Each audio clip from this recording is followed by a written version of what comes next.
the weekend that Jesus met his death and then rose again, Easter weekend, there were a lot of perspectives, a lot of thoughts about that, a lot of questions. We've seen a few just now. And we're going to look at 3 modern stories, people that have encountered Christ, and yet they have a connection to this ancient man, the third man on the cross. Let's check it out.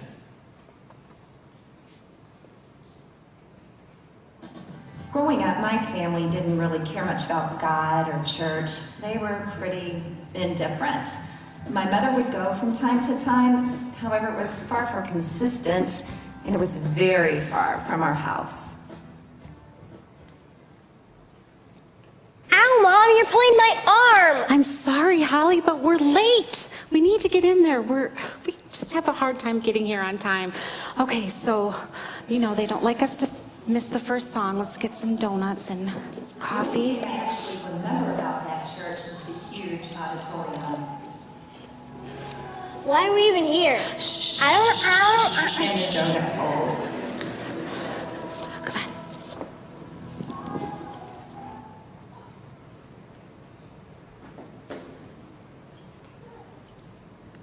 In fact, I didn't even start to understand why anyone would care to go to church until many years later when I was 20. It all started when I quit my job to move to sunny Florida.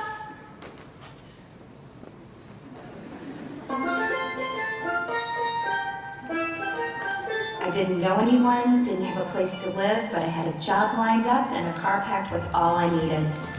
I soon found out my friend's brother was working in the town where I was moving. He was such a great friend. He helped me get on my feet, helped show me around. But honestly, the best thing he did was invite me to his church. I met with him every Sunday. During that time, a change happened in the way I saw God. I'd always seen myself as a Christian, I guess, but now I looked at my faith in a whole new way. Not just as a belief, but as a relationship. 8 months later, I was back in Michigan, and my relationship was put on hold. Holly, you've got to help me. What? The boss just asked me to come to church with her. Okay, so? So, what if I say something stupid? Or when I walk through the door, the whole place burns down. Oh my goodness, what if I say something about religion and hypocrisy, and what am I gonna do? Okay, I really don't think it's gonna be that bad. You should just go. Okay, what if it's a cult? Okay, I'm sure it's not a cult. Okay. How do you know that? Well, it's not gonna be that bad. You should just go. But oh my goodness, she's my boss, and what if she docks my pay or something? Oh my goodness. Okay, she's not gonna dock your pay. I'm sure it's not that bad. I can't go. You gotta go with me. What? Yes, you have to go to keep me from saying something stupid. Okay, you're not gonna say anything stupid, but if you want me to go, I need you for support I'll go. and solidarity. Please. I'll go. Oh my goodness. Oh, I love you. You're my best friend. Yeah. Okay, so see you Sunday. Okay, See you Sunday. So I went to church that Sunday, and at first I thought it was a bit weird going to church in the same place that I attended high school, but I enjoyed that first service and found it comforting.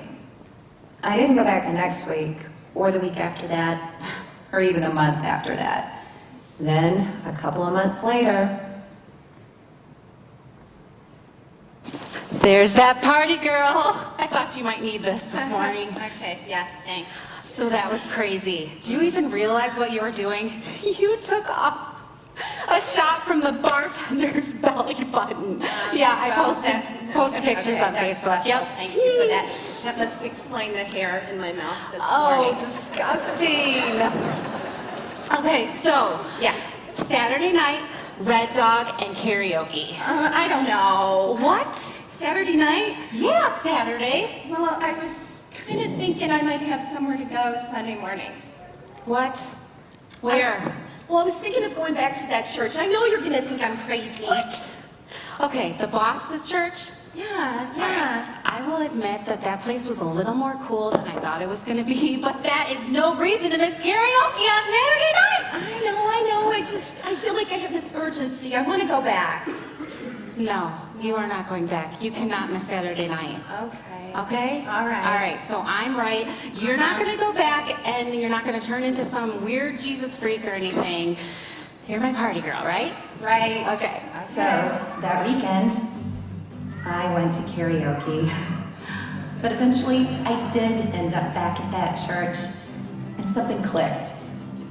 And since that day, I've only missed one Sunday in almost a year.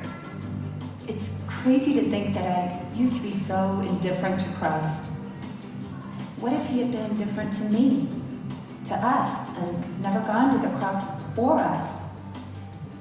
Sometimes I feel just like the third man up on the cross, next to him, hanging here, broken, knowing the mistakes I make, but knowing that he's right next to me,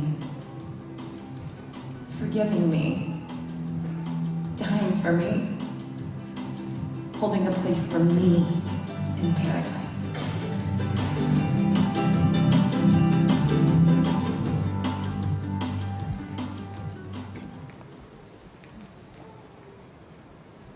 For the longest time, my life was like a Christian sitcom. I was baptized in a Christian church, went to Christian school, attended a Christian university, where I met my Christian wife, got married in a Christian church, and had children who attended a Christian school. Every Sunday that our kids didn't have some kind of sports game, we went to church. We came home, and we checked it off our list, and it was good. So we thought. But then, February 13th, 2007, the bottom fell out.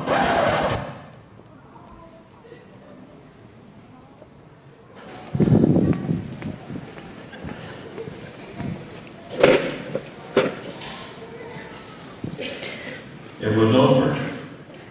The best description of how I felt was that my closest living relative had just died. Devastation, worthlessness, confusion, anger, fear so powerful that it cannot be described in words. We needed help, emotional support, and we turned to our church, and our sad story fell on deaf ears. Do you want to go ahead with it? Oh, Pat, I heard about you losing your job. That's horrible. Just horrible. I'm going to add you to my prayer list. Do you know anyone who might be able to help us? Maybe the church has some resources that would help us get back on our feet? No, I don't. But I tell you what, you keep your head held up, you have faith, and I'm sure the Lord will provide. What about counseling services? Anything? I don't know. You know what, even if we did, this is a very busy time with us planning for the church picnic. And it wasn't just the church. It seemed like most people just couldn't be bothered. Well, I hit the pavement for work, hard. But by this time, the job market in Michigan had dried up. It was scary. I prayed, I cried, I felt like I was a failure.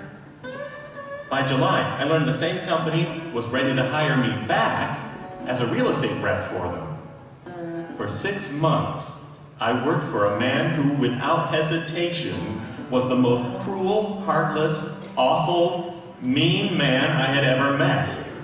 Then one day, corporate decided to let that position just go away again. This time, my reaction was different. Through steady, strong, deep prayer, I learned this. This is not God's plan for me. It was as if God had sent me back to the company for a wake-up call. It's like he was saying, this is not my plan for you. Then one day my wife and I went to an evening event that her friend invited us to at her community Christian church downriver. We went, and the most amazing thing happened. We were introduced to church in a completely new way. We learned that being a Christian wasn't about a religion, it was about a relationship. We were inspired after this pivotal night to seek God first. We started building this relationship, and miraculously, little things would begin to happen. Time passed, no church, but through our own self-determination, our relationship with God grew. Sue worked hard to find a church with the same relationship focus that was closer to our home. That's how we ended up at our church now. Funny. It's funny. I've called myself a Christian all these years. I don't think I picked up a Bible once. Over the next few weeks, my faith grew, and by the end of June, I had made that decision to live my life not for myself, but for Him. How am I like the third man? Think about it. All his circumstances, all the bad things that happened to him, landed him right next to Christ. What to the world can look like the worst thing that could happen to you, when viewed through God's eyes, can sometimes be the best. The best thing that ever happened to the third guy was getting crucified. The best thing that ever happened to me was losing my job. Religion didn't save me, going to church didn't save me, but Jesus, having the worst thing ever happen to Him, did. It's the best thing to ever happen to all of us. He died so that we can live.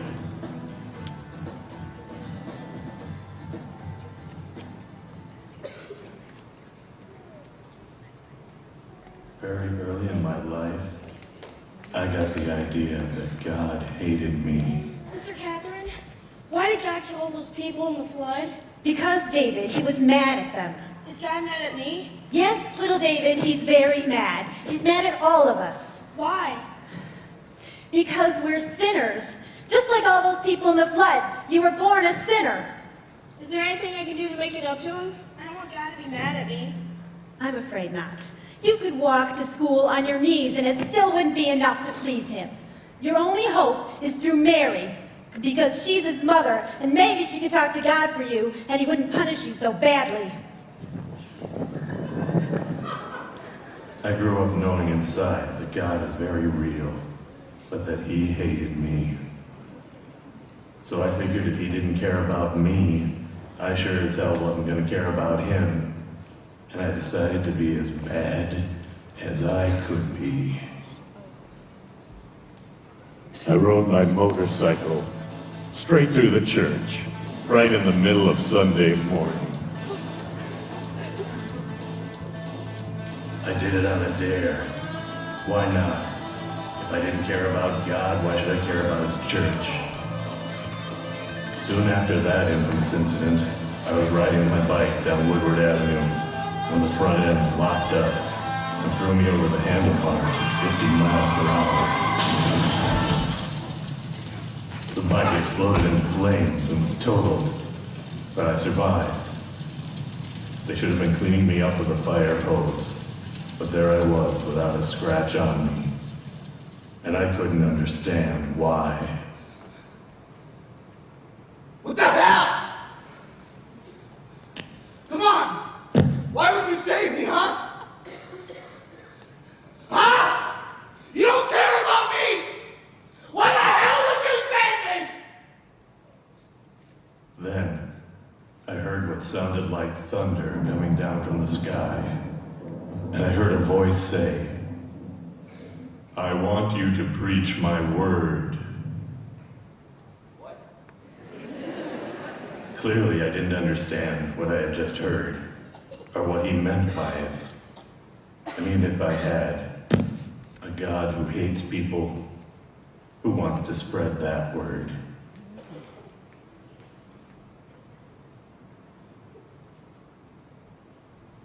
So I joined the Navy, thinking all would be safe. But God wasn't done with me yet. I needed another good shake, and boy did I get one. In Vietnam.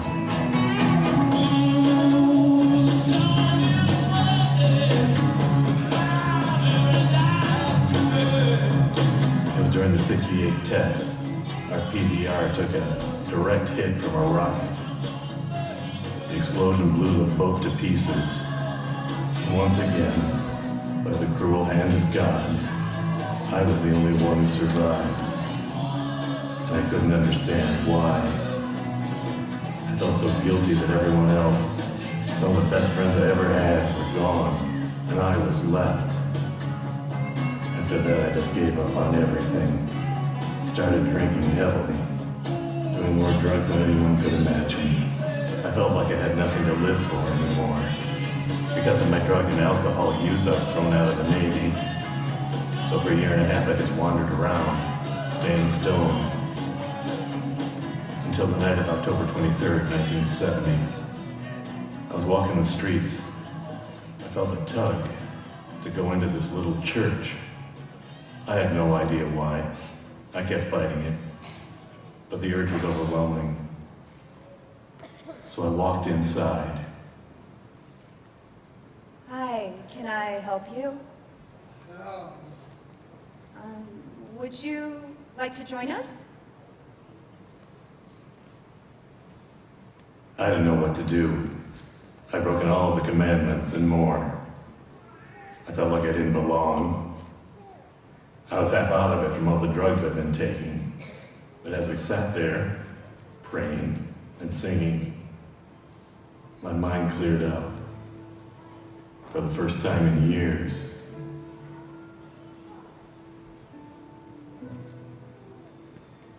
Well, what brings you here today? I don't know. You know, it's almost like God wasn't letting me not come in here. Well, I'm glad you're here. Can I pray with you? Yeah, I'd rather not, thanks. Okay. You know what? It's none of my business, but when you walked in here, you seemed pretty messed up. Are you okay? No. No, I'm not. You know, life can be pretty horrible sometimes. You have no idea. Tell me.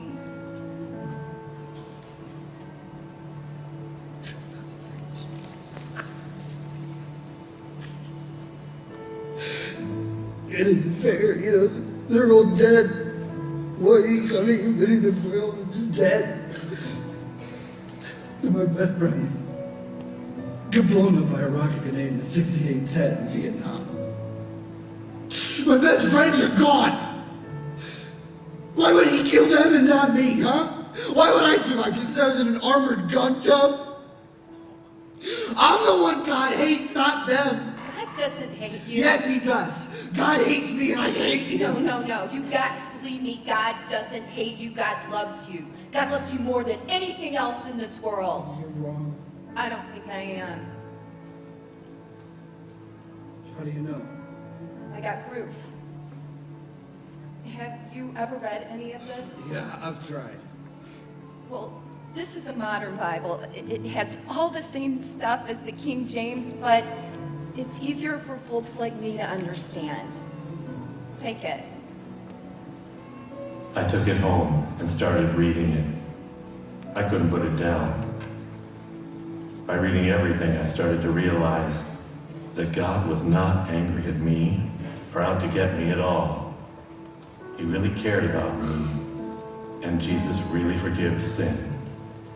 His death, his resurrection, once and for all, wipes clean all the bad things I had done. The more I read, the more I started to connect to the men I was reading about. I felt like the third man on the cross, knowing that because of all I did, I deserved to be punished. But I know that he'll forgive me. I know that he is the only way.